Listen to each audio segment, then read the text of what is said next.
So I'm going to share with you today 5 exercises that you should be doing if you're sitting down for long periods every day. So the first exercise that we're going to do is a stretch for the hip flexors. So in the video here, you can see that I have my foot elevated up on something high, so maybe a chair or something like that. So make sure it's something stable and safe. And bottom foot low. And what we want to do is we are dropping our weight. We're keeping that back knee nice and straight. If it has a little bit of a bend, that's okay. We're trying to drop our weight into the front of the hips. So we're dropping our weight straight down so that we can get a bit of a scissoring effect opening of the legs. One leg's back, one leg's forwards. And that's going to help to stretch the muscles at the front of the hip there that will get very tight. If you see my other leg, if you imagine when we're sitting all day long, we have this right angle here at the hips. So those hip flexors can get very tight, so it's nice to lengthen and stretch them out.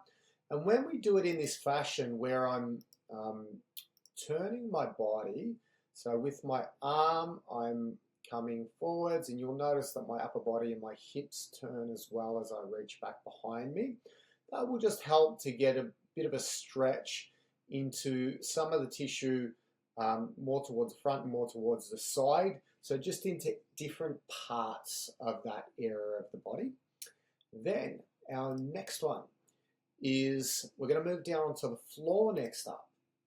So you may spend, maybe about 5 slow reps on each side with that first one.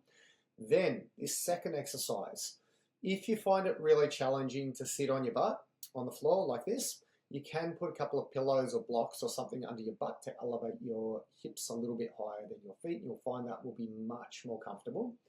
So with this one, we're hooking on, holding onto our, just below our knees, our upper shin bones, and we round our spine, so we're letting everything stretch out and sag, and then we extend, take the chest through the center. Okay, so we slump back. When we get to that back position, I'm tucking my chin to my chest. I'm allowing gravity to take the weight and just stretch all the tissue out through the back of the spine.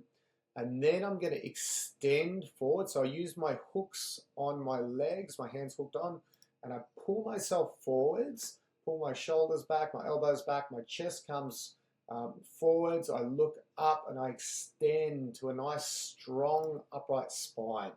So I'm just working all of those postural muscles at the back of my spine, getting some stretch into them and some activation to get them to fire up and help to align my spine.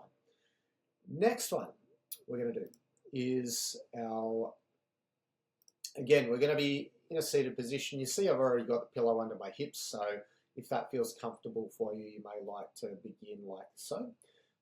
So I've got soles of my feet touching. I've got one hand reaching behind me. And so what I'm going to do is I'm going to tip my knees to that one side. So you'll see I start with my feet together, put one hand to the floor, I tip this knee down to the floor, and then with the other leg I'm going to keep a right angle at the knee, take it behind me, nice long spine, turn it inwards so my soles touch each other, and then I lean to the other side, up tall.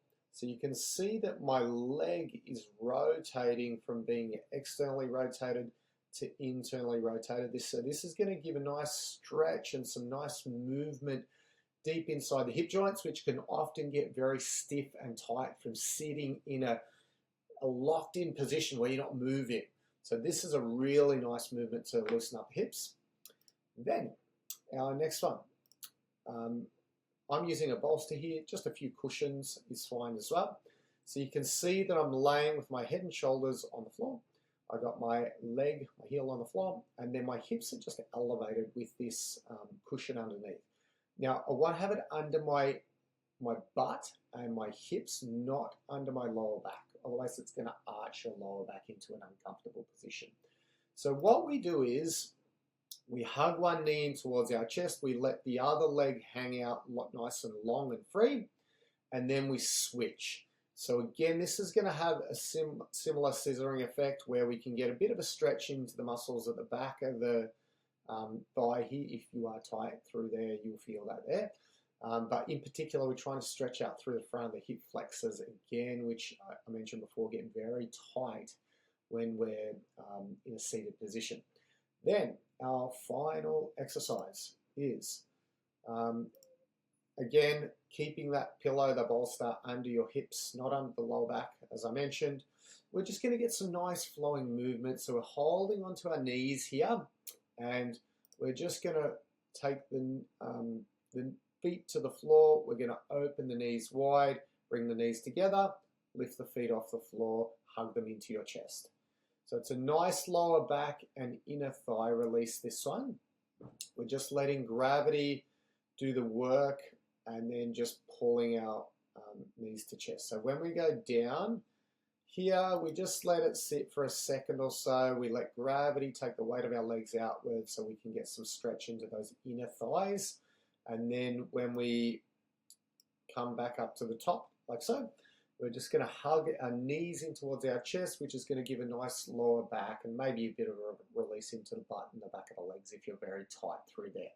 So this little sequence of movements, you might like to spend, do the first one for 5 reps each, and then you could pretty much do all of them just 5 reps each, nice and slowly and controlled. And that won't take you very long at all, and it's a very good movement routine that you can do to break up long hours of sitting.